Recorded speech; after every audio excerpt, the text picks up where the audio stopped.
खट्टा खाने वाली चुड़ैल। रात को अचानक राधिका मौसी को किचन से कुछ गिरने की आवाज आई। उन्होंने बाहर निकल के देखा तो किचन में उन्हें कोई सफेद साड़ी में दिखा। वो चीख पड़ी, हे भगवान, आलतू जलाल तू आई भला को टाल तू, आलतू जलाल तू आई भला को टाल तू। राधिका मौसी को चीखते सुनकर श्रवण बाहर आता है भागते हुए। अरे माँ, क्या हुआ? क्या देख लिया? दादी माँ आ गई क्या सपने में? अरे बेटा, रसोड़े में देख तो कौन है? श्रवण रसोड़े में झांक कर देखता है और उसे कोई नहीं दिखता अंदर। अब रसोड़े में तो कोई नहीं है माँ। कोई सफेद साड़ी में नहीं है क्या?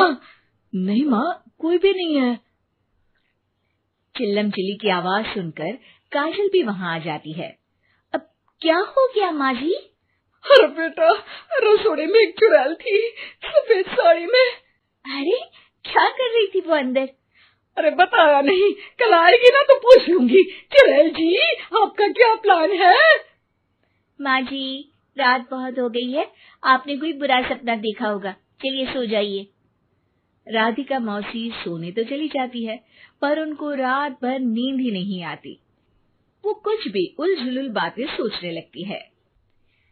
कहीं चुड़ैल की वजह से तो घर में टेंशन नहीं हो रहा, कहीं उसी की वजह से तो वो दादी नहीं बन पा रही। सुबह जब राधिका मौसी रसोड़े में छानबीन करती है तो पाती है कि नींबू का अचार गायब है। चुड़ैल नींबू का अचार ले गई, मुझे तो ठीक नहीं लग रहा कुछ। चुड़ैल को भी पता है कि जिंदगी का असली मजा तो खट्टे में ही है। राधिका मौसी झट से श्रवण को फोन कर देती है। बेटा, मुझे समस्या समझ में आ गई है, हमें एक तांत्रिक की जरूरत है। अरे क्या बोल रही हो माँ, तांत्रिक की क्या जरूरत है? आप पूजा पाठ तो कर ही रही हो ना। आलतू जलालतू मंत्र सारे फालतू जैसे कुछ मंत्र पढ़ो, चली जाएगी अपने आप चुड़ैल। अरे नहीं बेटा, कभी चुड़ैल को कम नहीं समझते। अरे तुझे पता भी नहीं चलेगा कि कभी वो छल करके काजल की जगह घर की बहू खुद बन जाएगी। क्या माँ, कुछ भी बोल रही हो? कहाँ काजल और कहाँ चुड़ैल? वैसे एक बात बताओ, काजल को अगर गाने के लिए बोल देना तो चुड़ैल काजल की आवाज सुनकर घर तो क्या धरती लोग छोड़कर चली जाएगी। तुम ना पढ़े लिखे बच्चे हर चीज को मजाक समझते हो। तुम रहने दो, मैं खुद ही तांत्रिक को बुला लेती हूँ। अच्छा सुन, शाम को इमली लेके आना। क्या है कि चटनी खाए बहुत दिन हो गए है ना। नहीं माँ, इमली तांत्रिक से ही मंगवा लो ना, आटा वगैरह भी उसी से पिसवा लेना। देखो मुझे काम करना है। श्रवण रात को कई तरह की सब्जियों के साथ माँ के कहने पे चटनी के लिए इमली भी ले आया था, लेकिन राधिका मौसी के दिमाग में अलग ही फिल्म चल रही थी। उन्हें अब सिर्फ शक ही नहीं यकीन होने लगा था कि शायद चुड़ैल ने श्रवण पर अपना जाल बिछा दिया था, जिस वजह से श्रवण उनकी बात ही नहीं मान रहा था। पर कोई नहीं, आने वाली रात में राधिका मौसी खुद तैयार हो गई चुड़ैल को पकड़ने के लिए। रुद्राक्ष की माला, तुलसी का पत्ता, हनुमान चालीसा सब हाथ के पास ही था, बस चुड़ैल का इंतजार था। और जैसा राधिका मौसी ने सोचा था वैसा ही हुआ। वो चुड़ैल उस रात भी आई, पर वो राधिका मौसी से तेज निकली और राधिका मौसी के उससे पकड़ने के पहले ही वो भाग खड़ी हुई।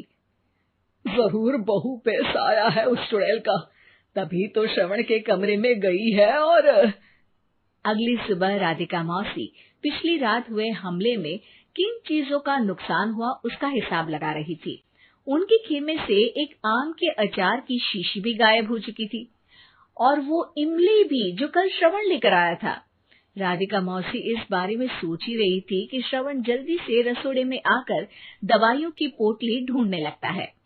अरे बेटा, क्या हो गया?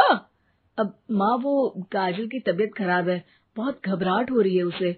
हे भगवान, मैंने पहले ही कहा था कि तांत्रिक को बुला लेते हैं, पर नहीं, अब देखो उस चुड़ैल ने काजल को अपने वश में करना शुरू भी कर दिया है।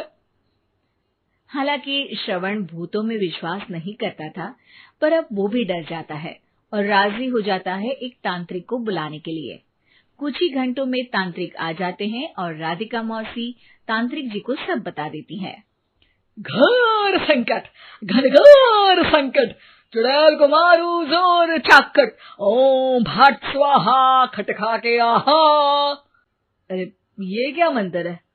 मेरे खुद के ओरिजिनल मंत्र है, कल रात को ही लिखे हैं, अच्छे लगे तो दाद चाहूंगा।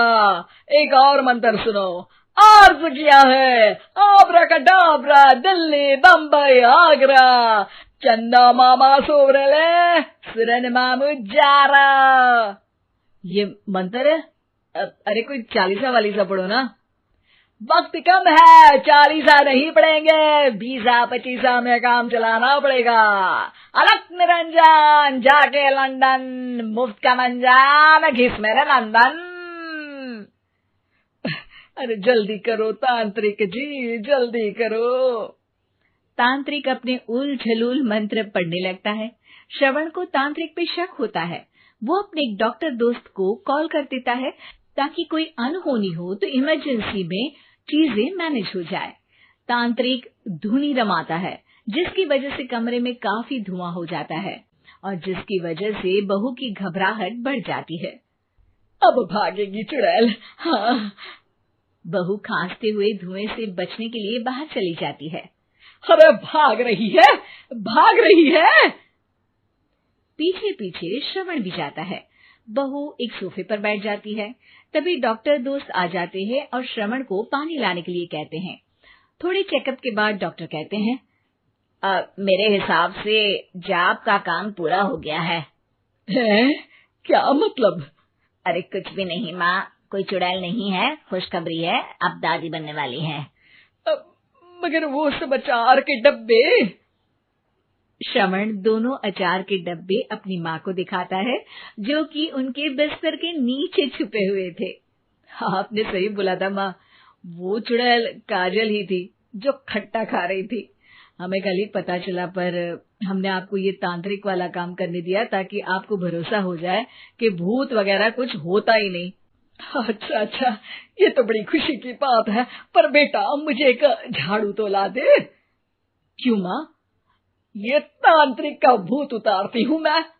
अब तांत्रिक राधा मौसी के डर से घर से भाग निकलता है और राधा मौसी उसके पीछे भागती है। अरे संकट ये घनघोर है, तांत्रिक मुआ चोर है।